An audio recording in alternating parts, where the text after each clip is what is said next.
Hello guys, तो कैसे हो सब लोग।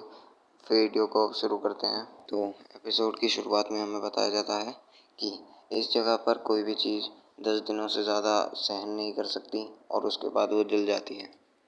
वो इतना काबिल था कि वो एक ग्रैंड मास्टर होकर भी 8 लेवल का ग्रैंड मास्टर होकर भी एक सुप्रीम ग्रैंड मास्टर के स्किल्स को यूज़ कर सकता था। वहाँ पर ऐसा लगता था जैसे कि एक ही दिन में 10 दिन बीत गए हो। उसके बाद लू शेंग जो होता है वो एक अलग ही डायमेंशन में पहुँच जाता है और फिर वो कहता है कि आखिरकार ये मेरा हुआ। फिर लू शेंग एक पंच बनाता है और जो वो ब्लैक सी इविल स्पिरिट्स होती हैं उन पर मार देता है, जिससे वो बाहर आ जाता है।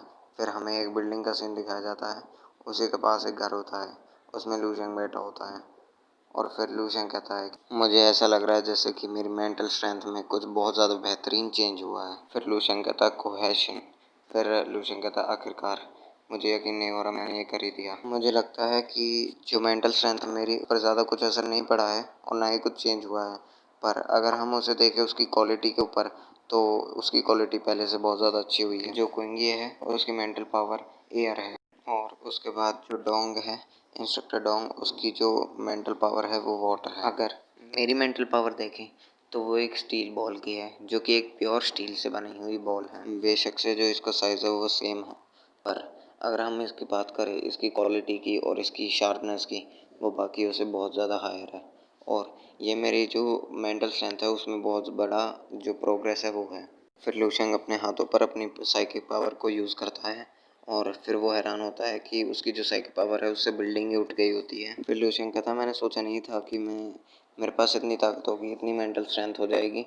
ये तो पहले से 10 गुना ज़्यादा है। अब सिर्फ मैं अपने सोचने पल से ही और छूने पल से ही बड़ी बड़ी हैवी चीज़ों को उठा सकता हूँ। मुझे अब ऐसी फीलिंग आ रही है जिसे कभी भी कोई नॉर्मल वॉरियर इमेजिन भी नहीं कर सकता। और अब जो मेरे सेंसेस है और मैं हूँ वो एक साथ जुड़ चुके हैं और अब मैंने एक नई दुनिया में कदम रख दिया है जिसका नाम है realm of transcendent of life. अब मुझे यकीन है जैसी मेरी माइंड पावर है, मैं अब किसी भी 3rd रैंक के वॉरियर को हरा सकता हूँ या फिर 4th रैंक के को भी हरा सकता हूँ आराम से। क्योंकि अब जो मेरी पोजीशन है वो किसी मास्टर से कम नहीं है, जो कि सिर्फ इस लेयर की वजह से है।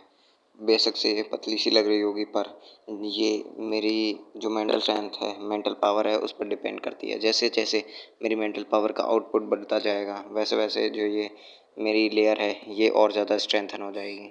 और जो ये लेयर है अगर ये उसकी लिमिट्स तक स्ट्रेंथन हो गई तो फिर जो वो मास्टर था उसकी जो शील्ड थी उससे सिर्फ 1% जो मेरी शील्ड है वो कमज़ोर रहेगी।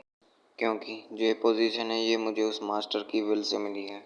बेशक से अभी के लिए तो ये सिर्फ एक सीड है, पर जैसे जैसे ये मेरी ताकत बढ़ेगी ये एक ट्री में कन्वर्ट हो जाएगी।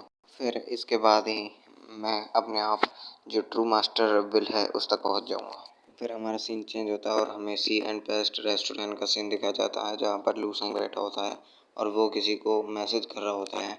फिर लू शेंग कहता है कि क्योंकि मैं जो ट्रेनिंग कैंप है उससे दूर हूँ, इसलिए मुझे कोई भी मील या फिर जो मेरा सप्लाई है वो नहीं मिल सकता और मुझे अपनी ट्रेनिंग भी जारी रखनी होगी।